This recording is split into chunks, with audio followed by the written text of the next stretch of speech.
জঙ্গিপুর লোকসভার সাংসদ খলিলুর রহমান মহাশয়ের সাংসদ উন্নয়ন তহবিল হইতে জঙ্গিপুর হাসপাতালের মর্গের 6 বডি মর্চুয়ারি ক্যাবিনেট টিয়ের আজ শুভ উদ্বোধন। উপস্থিত ছিলেন জঙ্গিপুর লোকসভার সাংসদ মাননীয় খলিলুর রহমান মহাশয়, জঙ্গিপুর পুলিশ জেলার এসপি শ্রী অমিত কুমার সাউ, আইপিএস জঙ্গিপুর মহকুমা শাসক মাননীয়া একাম জে সিং আইএএস, জঙ্গিপুর পৌরপিতা মফিজুল ইসলাম মহাশয়, জঙ্গিপুর হাসপাতালের সুপার সহ অন্যান্য আধিকারিকগণ।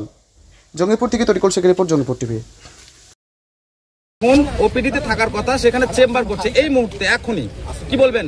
রাজ্য সরকার তো প্রচুর খরচ করছে, উন্নয়ন করছে, কিন্তু কার কি টাইম টেবিল আছে, কি রোস্টার আছে আমার জানা নেই, স্যার জেনেই বলতে পারে। রোস্টার দেখে বলছেন রাস্তার উপরে এগুলো প্রশ্ন রাখলে আমরা জানা নেই, সেটা কি করে হয়? ডাক্তারও স্বীকার করেছে। আমি তো আর ডাক্তার নয়, আমি জনপ্রতিনিধি। স্যার, নার্সদের অনেক দুর্ব্যবহার কিন্তু আমরা অভিযোগ পাচ্ছি, এবং আপনি নিজেই সুপারকে বললেন যে রোগীরা নিচে শুয়ে আছে। সেটা হয়নি, পেশেন্ট ওভারলোডেড। হ্যাঁ, আপনারা যা অবগত আছেন যে এখানে 650 পেশেন্টের যে সিট ক্যাপাসিটি, আর সেখানে 850-900 হয়ে যায়। তো তা স্বাভাবিকভাবে পেশেন্টকে ফিরিয়ে দেওয়া হয় না, যেভাবে হোক সুপার সাহেব একটা অ্যাডজাস্ট করে রাখার চেষ্টা করেন, চিকিৎসাটা দেওয়ার চেষ্টা করেন, রোগীটাকে বাঁচানোর চেষ্টা করেন। এবার থাকলে বাকি যেগুলো আছে ধীরে ধীরে হচ্ছে, নিশ্চিত আপনারা আশ্বস্ত করছে যে ধীরে ধীরে বাকি কাজগুলো। নতুন করে কি বেডিং এর জন্য বিল্ডিং নির্মাণ করার পরিকল্পনা আছে? দপ্তরকে কিছু বিষয়ে কথা বললাম, আমি স্বাস্থ্য দপ্তরকে বিষয়টা জানাচ্ছি। আচ্ছা, আজকে এসেছিলেন মর্গে।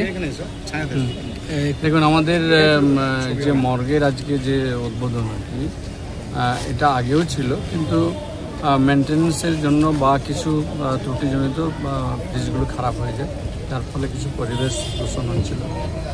সেই দিক থেকে লক্ষ্য রেখে আমাদের এসডিও ম্যাডাম এবং এসপি সাহেব, সুপার সাহেব সকলের একটা উদ্যোগে এমপি লাইটের মাধ্যমে আজকে তার শুভ সূচনা হলো আর কি। এই মুহূর্তে 6 লিটারের এটা হয়েছে। এছাড়া যদি আরও প্রয়োজন হয় তাহলে নিশ্চিতভাবে আমি এমপি লাইট থেকে প্রয়োজনীয় ব্যবস্থা নেব। জঙ্গিপুর ব্লাড ব্যাংকে স্টাফ কম, যার জেরে কিন্তু পেশেন্ট পার্টি